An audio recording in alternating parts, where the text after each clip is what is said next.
नमस्कार. स्त्रियांच्या विषयावर आपण बोलतो आहोतच. म्हणजे मी उपनिषदातले संदर्भ दिलेत, वेदातले संदर्भ दिलेत, स्मृतींच्या मधले संदर्भ दिलेत. काही लोकांना ना या सगळ्या संदर्भाने कळतच नाही. मला आमचे एक मित्र म्हणाले की शीतावरून भाताची परीक्षा करायला हा काही शिजू घातलेला तांदूळ नाही आहे. मग कशावरून करतात भाताची परीक्षा? एक शीत शिजलंय की नाही यावरून तर भात शिजलाय की नाही कळतो. आणि इतिहास लिहिताना हा जगातल्या समस्त व्यक्तींचा लिहिला जात नाही, तो निवडक व्यक्तींचाच लिहिला जातो. छत्रपती शिवरायांचा इतिहास लिहिताना समस्त मावळ्यांचा इतिहास नाही लिहिला गेला, शिवराय आणि शिवरायांच्या सोबतचे सरदार यांचा उल्लेख केला गेला. कोणताही इतिहास हा त्या त्या काळातल्या प्रभावी व्यक्तींचा लिहिला जातो आणि त्यावरूनच आमचा समाज कसा होता याचा अंदाज घेतला जातो. तसं स्त्रियांचा इतिहास जेव्हा लिहिला गेला असेल तेव्हा समाजातल्या प्रभावी स्त्रियांचा उल्लेख त्याच्यामध्ये झाला आणि त्यावरून तर आम्ही ठरवायचं असतं की स्त्रियांची स्थिती काय होती. पहिल्यांदा रामायण हाताशी घेऊया आणि रामायणातल्या स्त्रियांचा उल्लेख आपण करूया. रामायणामध्ये ज्या ज्या स्त्रिया दिसतात त्यांची यादी पहिल्यांदा मी तुम्हाला वाचून दाखवतो. यापेक्षा वेगळ्या अजून आहेत, पण ज्यांच्याविषयी आपण सांगू शकतो ती यादी आपण वाचून बघूया. कौसल्या, कैकेयी, सुमित्रा यांची एक कन्या म्हणजे कौसल्याची कन्या की बहिणीची कन्या यावर विवाद आहे, शांता. खरे तर शांतेच्या पासूनच रामायणाच्या कहाणीचा प्रारंभ होतो. म्हणजे कौसल्या, सुमित्रा, कैकेयी नंतर आहेत, शांतेपासूनच रामायणाच्या कहाणीचा प्रारंभ होतो. कैकेयी सोबत आलेली मंथरा.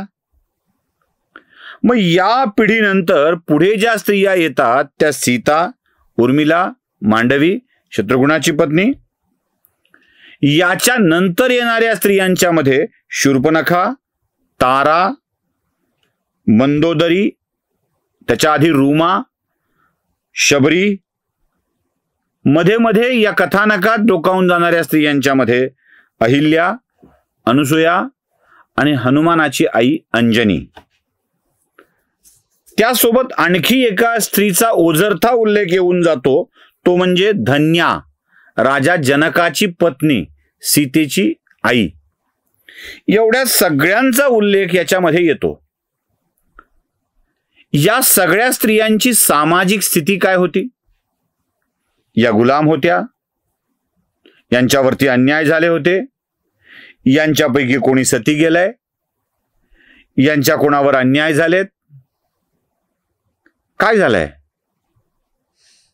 सगळं कथानक जर आपण तपासून बघितलं तर रावणानं ते भयानं असो, शक्ती नाही म्हणून असो, सीतेचं अपहरण केल्यानंतर काही दिवस अंतःपुरात तर काही दिवस अशोकवनात नेऊन ठेवलं, पण सीतेला अभद्र भावनेने स्पर्शही केला नाही. त्याच वेळी रावणाच्या महालामध्ये एक पतिव्रता स्त्री राहत होती, मंदोदरी, जी मालिकांच्या मधून आपण बघितलंय, कथानकांच्या मधून आपण बघितलंय की जी रावणाला सतत सांगत होती, हे बरे नव्हे, सीता परत पाठवा, तुम्ही असे स्त्री लोलूप होऊ नका. रावण वारंवारच्या मंदोदरीच्या सल्ल्याकडे दुर्लक्ष करत असला तरी सल्ला देऊ नये म्हणून तो मंदोदरीवर अन्याय करत नव्हता, हे लक्षात ठेवा. म्हणजे मंदोदरीला सुद्धा राक्षस पत्नी असूनही नवऱ्याशी विवाद करण्याचा, सल्ला देण्याचा अधिकार होता, जी आपल्या पुत्रालाही सांगते आहे असं करू नये, इंद्रजिताला, मेघनाथाला. आणि त्यानंतर रावणाच्या मृत्यूनंतर सती जाण्याच्या ऐवजी मंदोदरी रावणाचा भाऊ बिभीषण याच्याशी विवाह करून पुढे आयुष्य कंठत जाते. मंदोदरीपासून सांगायला यासाठी सुरुवात केली की मंदोदरी ही या कथानकाच्या खलनायकाची पत्नी आहे. त्यामुळं तिला तरी अन्यायग्रस्त दाखवता येऊ शकलं असतं, नाही दाखवलेलं. नाही दाखवलं याचा अर्थ असा की भारतीय संस्कृतीमध्ये, हिंदू संस्कृतीमध्ये स्त्रियांचा सन्मान करण्याचीच वृत्ती होती. आणि वारंवार रामायणाच्या कथेमध्ये स्त्री पुरुषांचा आनंद, स्त्री पुरुषांचं व्यक्त होणं आपल्याला दिसू लागतं. बहुपत्नीत्वाचा एक विषय सोडला, आणि बहुपत्नीत्वाच्या विषयावर तर इतर धर्मीयांनी चर्चाच करायच्या नाहीत. कारण कोणाच्या कोणत्या वर्षातल्या किती बायका होत्या, म्हातारपणी केलेल्या बालिका वधू, हा सगळ्यांचा विषय काढता येईल. पुन्हा सरतन से जुदावाला विषय येतो. बहुपत्नीत्वाचा एक विषय सोडला, तोही दशरथाच्या संबंधाने, तर रामायणामध्ये पुन्हा असं बहुपत्नीत्व सुद्धा आढळत नाही. दशरथाच्या मृत्यूनंतर त्याची एकही पत्नी सती जात नाही. दशरथाच्या सोबत युद्धावर जाणारी कैकेयीचा शब्द ऐकला म्हणून आपल्या घरात शयनकक्षामध्ये मरणासन्न दशरथाचा निषेध करणारी कौसल्या,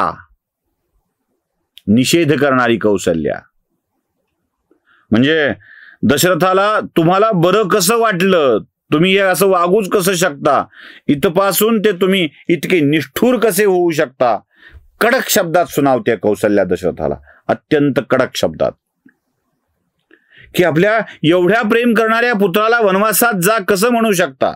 वाल्मिकी रामायण वाचा, तुमच्या लक्षात येईल. कौसल्येने दशरथाची निर्भत्सना सुद्धा केलेली आहे. तो अधिकार पत्नी ठेवून होती. आपला पती चुकीचं वागत असेल तर त्याला बोल लावला पाहिजे, हा कौसल्येकडे अधिकार होता, सुमित्रेकडे होता. कैकेयी तर दशरथाच्या बरोबरीचं स्थान ठेवून होती, कारण ती सुंदरच होती, पराक्रमीही होती, युद्धात दशरथाला मदत करायला जाणारी होती. कैकेयी जेव्हा दशरथाच्या राज्यामध्ये त्याची पत्नी बनून आली, तेव्हा सोबत धनधान्य आणि एक दासी घेऊन आली, मंथरा नावाची दासी असेल तरीही, म्हणून हे प्रातिनिधिक आहे म्हणालो आम्ही, संख्या कमी असेल पण प्रातिनिधिक आहेत. कैकेयी सोबत आलेली मंथरा ही उच्चभ्रू कुळातील नव्हती संपत्ती या अर्थाने, ती दासी म्हणून आलेली होती, पण राहत मैत्रिणीच्या सारखी होती. कारण मंथरा कैकेयी या राणीला सल्ला द्यायची आणि राणी तो सल्ला ऐकायची. दशरथाला राज्य मागावं, भरतासाठी रामाला वनवासाला पाठवावं, ही कल्पना मुळातच मंथरेची. दासी म्हणून आलेली स्त्री सुद्धा आपलं महत्व अबाधित ठेवू शकते, हे विसरून चालणार नाही. आपल्या बहिणीचा झालेल्या अपमानाचा बदला घ्यायला रावण पंचवटी जनस्थानामध्ये येतो. ती शूर्पणखा राक्षस कुळातली होती, तरीही बहिणीचा सन्मान ठेवण्याची आणि अपमान करणाऱ्याला धडा शिकवण्याची वृत्ती रावणाच्या मध्ये होती. वालीची पत्नी तारा, म्हणजे वनवासी जीवाच्या नियमाप्रमाणे जो राजा झाला त्याचं पत्नीत्व स्वीकारते आणि आपला नवरा परत आल्यावर त्याची पत्नी बनून राहते. त्याचा रामानी वध केल्यावर ती परत वालीची पत्नी बनते आणि रुमाला हे मान्य असतं. सुग्रीवाची पत्नी बनते, माफ करा. किती लिबर्टी होती ना, किती स्वातंत्र्य होतं. आम्ही या स्वातंत्र्याच्या, म्हणजे आमच्यावर टीका करणारे या स्वातंत्र्याला वेगळ्याच अर्थाने मांडत असतात. किती म्हणजे पती बदलताना सुद्धा वारलेला पतीच्या ऐवजी दुसरा निवडताना मंदोदरी काय, तारा काय, रुमा काय. कारण जेव्हा सुग्रीवाला हकलून लावलं होतं वालीने, तेव्हा सुग्रीवाची पत्नी रुमा पत्नी सारखीच वालीने ठेवून घेतली होती आणि रुमेलाही यावर आक्षेप नव्हता. काय लिबर्टी असेल विचार करा. यातली शबरी, अहिल्या, अनसुया, अंजनी या सगळ्या, म्हणजे शबरी तर मातंग ऋषीची शिष्या, अहिल्या आपल्या ऋषीच्या शापामुळे बाधित झालेली अहिल्या, तिच्या उद्धारासाठी देवाला यावं लागलं. ऋषीपत्नीचा उद्धार करायचा असेल तर देव येईल, हे साधं सरळ गणित आहे.